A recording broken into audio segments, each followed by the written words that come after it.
అవని భోజనం వండి ఒక క్యారేజ్‌లో సర్దిన తర్వాత ఆరాధ్యని పిలుస్తూ ఉంటుంది. అక్కడికి రాజేంద్ర ప్రసాద్ వచ్చి, "ఆరాధ్య ఎందుకమ్మా? ఏం కావాలి?" అని ప్రణతితోని బయటికి వెళ్ళింది అని చెప్తూ ఉంటాడు. "నేను మధ్యాహ్నం భోజనం వాళ్ళకి వండాను మామయ్య. నేను తీసుకుని వెళ్తే వాళ్ళు తినరు కదా! అందుకే ఆరాధ్యతో ఇచ్చి పంపిద్దామని. తనిస్తే కాదనకుండా తింటారు" అనేసరికి ఇక ఆరాధ్య ప్రణతితో వచ్చిన తర్వాత అదే క్యారేజ్ అయితే ఇక ఆరాధ్యతో ఇచ్చి పంపిస్తూ ఉంటుంది. అవని అయితే ఆరాధ్య భోజనం తీసుకుని వెళ్ళి అక్కడ అందరూ ఓపెన్ చేసి ప్లేట్లో వడ్డిస్తూ ఉంటుంది.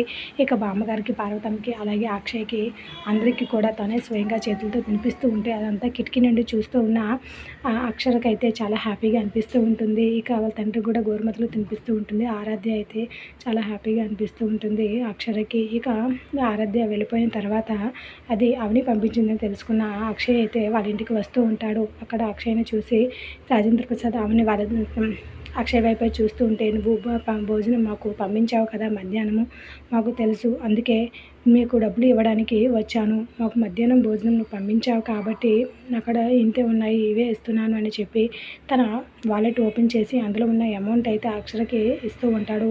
ఇక ఒక్కసారిగా అక్షయ్ అలా డబ్బులు ఇచ్చేసరికి చాలా బాధపడుతూ తన కన్నీళ్ళతో తన భర్త వైపు చూస్తూ ఉండిపోతుంది. ఇది రోజు promo. Like the video. Thanks for listening.